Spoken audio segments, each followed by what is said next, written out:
Si tu as l'impression que la vie te refuse quelque chose, que l'argent te fuit, que les opportunités passent mais ne s'arrêtent jamais chez toi, ce n'est pas parce que Dieu ne t'aime pas, c'est parce que ton esprit vit encore dans le manque. Alors que le bon Dieu, Allah, il est Al-Ghani, l'infiniment riche.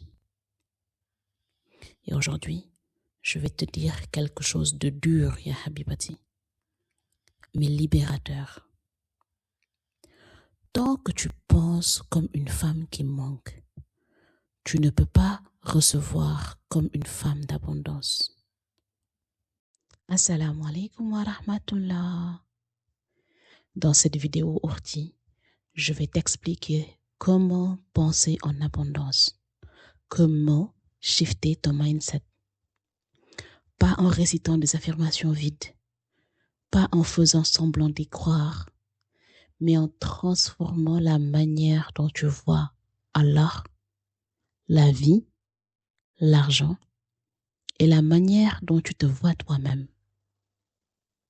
On va parler de pourquoi le manque s'est installé dans ta vie, comment il s'est manifesté dans ta vie et comment passer concrètement à un mindset d'abondance durable. Ce qu'il faut que tu comprennes, c'est que le manque n'est jamais une question d'argent. C'est une façon de penser. Tu peux avoir peu et penser abondance. Tu peux avoir beaucoup et vivre dans la peur quotidienne. Le mindset de manque, c'est quoi au fait? Le mindset de manque, c'est la peur de perdre. C'est la peur de demander, la peur de recevoir. C'est la peur d'investir.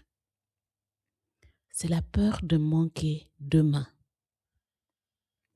C'est vivre en mode survie au fait. Tant bien même que Allah subhanahu wa ta'ala t'ouvre des portes. Sais-tu pourquoi ce mindset s'est installé chez nous les humains? Parce que chez certains parmi nous, ils ont été conditionnés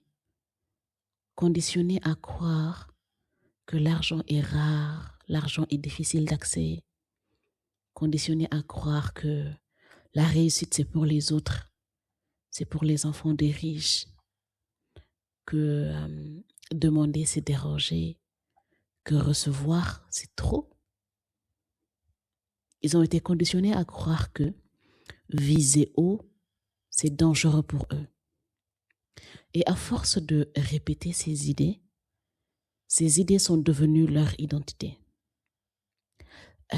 Par exemple, imagine une femme avec un verre vide. D'accord? Allah subhanahu wa ta'ala verse dans le verre. Mais le verre lui-même est fissuré. À chaque versement, à chaque bénédiction, ça fuit. Ça fuit par la peur, ça fuit par le doute, ça fuit surtout par l'autosabotage. En réalité, ce n'est pas Allah subhanahu wa ta'ala qui ne donne pas, mais c'est le récipient qui ne retient pas. Tu comprends? Et si tu veux changer ta réalité, tu dois d'abord réparer ce récipient mental que tu as. Malheureusement, beaucoup de musulmans veulent l'abondance, mais sans revoir leur vision d'Allah subhanahu wa ta'ala. Or, écoute-moi bien, tu ne peux pas vivre dans l'abondance si tu crois servir un Seigneur limité. Allah subhanahu wa ta'ala n'est pas stressé. Jamais. Allah subhanahu wa ta'ala n'est pas en pénurie. Il n'est jamais à court. La main d'Allah subhanahu wa ta'ala n'est jamais fermée. Et si tu crois qu'Allah donne difficilement, eh bien, tu vivras difficilement. Si tu crois qu'Allah donne avec sagesse, eh bien, tu recevras avec paix. Le mindset d'abondance, ce n'est pas dire j'aurai beaucoup. C'est vraiment dire quoi qu'il arrive, quoi qu'il advienne, Allah subhanahu wa ta'ala a prévu assez pour moi. Tu comprends? Si je te redonne un autre exemple, deux femmes par exemple, deux femmes qui prient pour la même chose. La première femme, elle supplie le Seigneur avec peur, avec doute. Elle prie, elle invoque, et pourtant elle se dit, et si ça n'arrive pas, ou bien je ne suis pas méritante, ou bien je ne pense pas que ça va m'arriver, je vais obtenir telle ou telle chose. Tandis que la deuxième, elle invoque son Seigneur avec une confiance totale. Et quoi qu'il advienne, elle se dit, si ce n'est pas ça, ça sera mieux pour moi.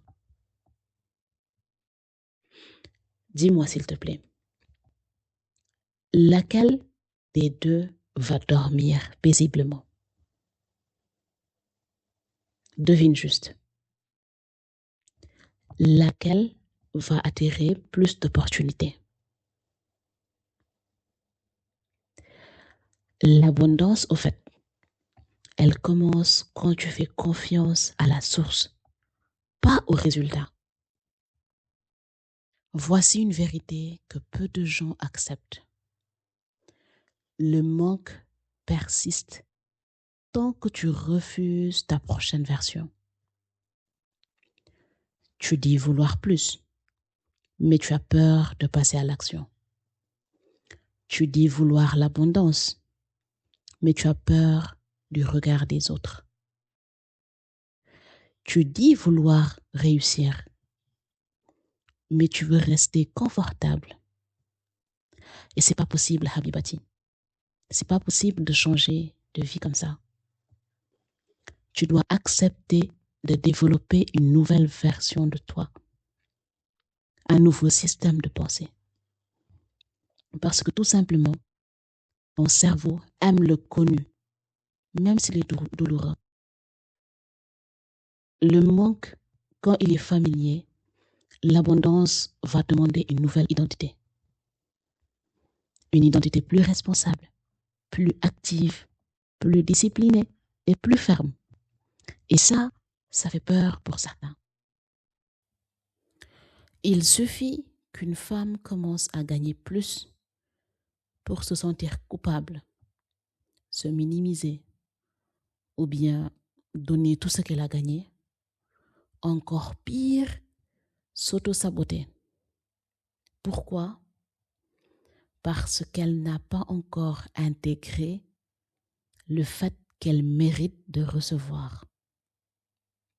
Et l'abondance arrive quand tu acceptes d'être la personne capable de gérer, d'être cette femme qui est capable de gérer l'abondance. Il faut accepter déjà ce fait avant de pouvoir y accéder. On va faire de nouveau un exercice. Ferme les yeux une seconde, puis répète après moi. Vas-y, ferme-les. On y va. Ya Allah, Ya Rabbi. Je libère la peur du manque. Je libère la comparaison. Je libère le doute. Je choisis de penser comme une femme abondante. Ensuite, respire profondément.